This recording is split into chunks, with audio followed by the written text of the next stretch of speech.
E vërteta qëndron që miti për betejën e Kosovës të serbët, miti serb, krijohet në shekullin e 19, ne duhet të shpalosim burimet, argumentet shkencore që i kemi, mirë po njëkohësisht ne duhet të shohim ndikimin e Rusisë në rajon dhe forcimin e Rusisë, do thotë sidomos që del pa në shekullin e 18, është periudha kur princi Danilo në Malin e Zi fillon një kryengritje, një rebelim kundër perandorisë osmane, edhe Venedikut, mirë po ai krijon një aleancë me Rusinë. Rusia në atë kohë kishte forcuar mjaft shumë raportet në rajon dhe kjo i shkoi përshtatje që të shtrijë ndikimin në territorin e Malit të Zi.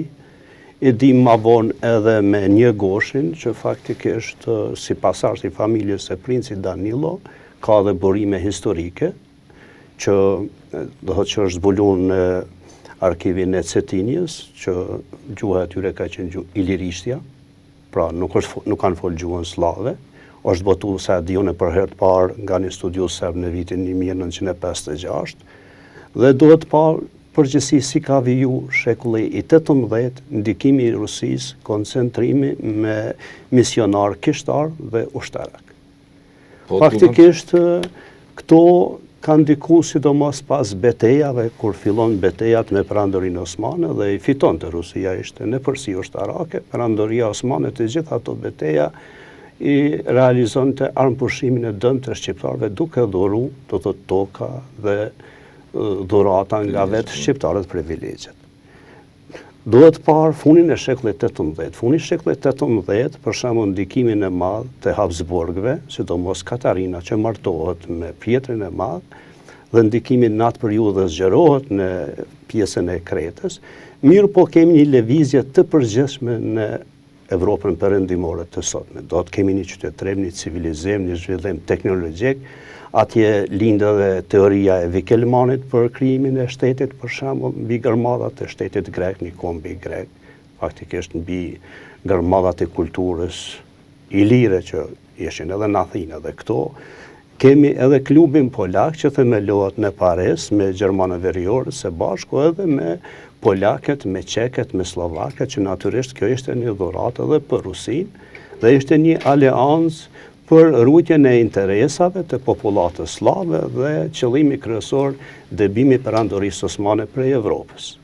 Ta shohim ku ishim ne ishim me disa pashallëqe që nuk ishin të koordinuara me zveti, nuk ishin ndonjë projekt kombëtar, ma shumë do thotë kishin synime për të sundu botën, për ta marrë Konstantinopolin, për të udhëheqë me disa shtete të lindjes, ishin koncentruar mirë në shtetet të lindjes së afërme, dhe duhet pa tash për shembull fillon edhe revolucioni borgjes francez, po me periudhën e revolucionit borgjes francez, edhe ky klub aktivizohet. Pastaj e kemi edhe botimet e librave të Milan Raiqit në vitin 1794, që del, muj me thonë edhe si projekt, si skice e parë të një mbretërie serbe, kroate dhe slovene. Faktikisht që argumente tjera shtesë dëshmojnë se si Mosara Ilia dërgohet të një Goshi në vitin 1827, përmenet për herë të parë termi serb në Malin e Zi të sotëm. 1827. Po. Mirë po çka ndodh? Kemi edhe rebelimin për shembull të shqiptarëve dhe ortodoks. Madje kemi Karagjorgje Petrovicin, që ishte me origjinë shqiptare, është edhe botimi i dy autorëve serb, që shkruajnë, ai me Fazli Bashën i vrasin në Pallank 4 tregtar turq dhe fillojnë kryengritjen. Kryengritja pastaj përkrahet nga Rusia.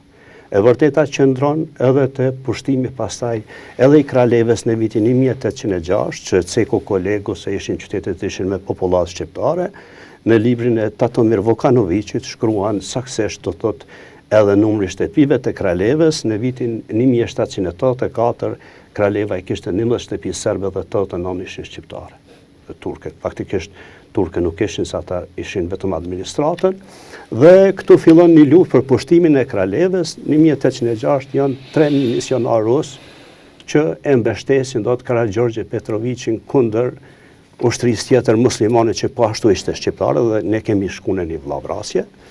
Kjo në një vllavrasje, do ta themi hapur, se kemi shkuar në një vllavrasje, ka burime pastaj edhe në vitin 1811. Vllavrasje për cilin motiv?